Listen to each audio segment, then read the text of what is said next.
Lankan premier লিগের ৬ নম্বর আসর মাঠে গড়াবে আগামী মাসে।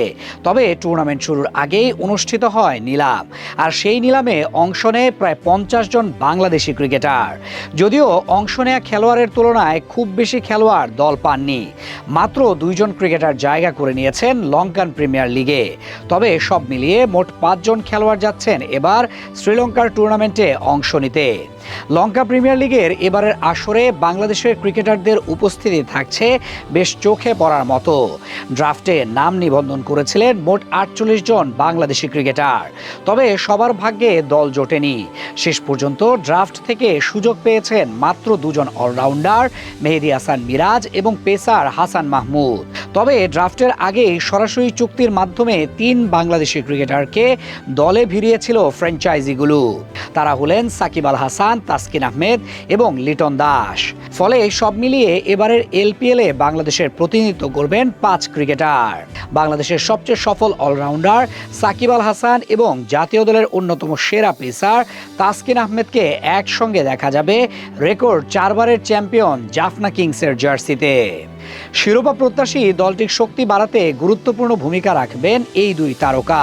অন্যদিকে বাংলাদেশ টি-২০ দলের অধিনায়ক লিটন দাস এবং অলরাউন্ডার মেহেদী হাসান মিরাজ খেলবেন গল গ্যালান্টসের হয়ে।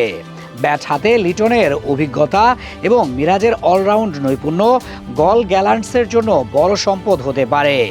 এদিকে ড্রাফট থেকে দল পাওয়া পেসার হাসান মাহমুদকে দলে ভিড়িয়েছে কলম্বো ক্যাট। সাম্প্রতিক সময়ে ধারাবাহিক পারফরমেন্সে নজর কাড়া এই তরুণ পেসারের সামনে এলপিএলে নিজের সামর্থ্য প্রমাণের বড় সুযোগ থাকছে।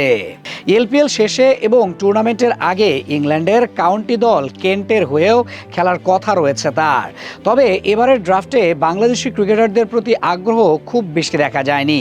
ডাম্বুলা সিক্সার্স ও ক্যান্ডি রয়্যালস কোনো বাংলাদেশি ক্রিকেটারকে দলে নেয়নি।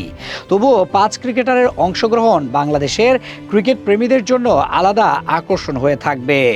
যদিও এখানে আছে একটু যদি কিন্তুর হিসাব, কারণ লঙ্কা প্রিমিয়ার লিগের ষষ্ঠ আসরের পর্দা উঠবে ১৭ জুলাই আর ফাইনাল অনুষ্ঠিত হবে ৮ আগস্ট। আর এই একই সময়ে বাংলাদেশের জিম্বাবুয়ে সফর চলমান থাকছে। বাংলাদেশ দলের জিম্বাবুয়ে সফরের শেষ ম্যাচ ১৯ জুলাই হওয়ায় তাসকিন আহমেদ, লিটন দাস, মেহেদী হাসান মিরাজ ও হাসান মাহমুদ টুর্নামেন্টের শুরুর ১ বা ২টি ম্যাচ মিস করতে পারেন। তবে সাকিব আল হাসানের ক্ষেত্রে এমন কোনো বাধা নেই। জাতীয় দলের বাইরে থাকায় তিনি শুরু থেকেই জাফনা কিংসের হয়ে মাঠে নামার সুযোগ পাবেন। ফলে টুর্নামেন্টের প্রথম দিন থেকেই সাকিবের অভিজ্ঞতা ও নেতৃত্বের সুবিধা পাবে জাফনা ফ্র্যাঞ্চাইজি।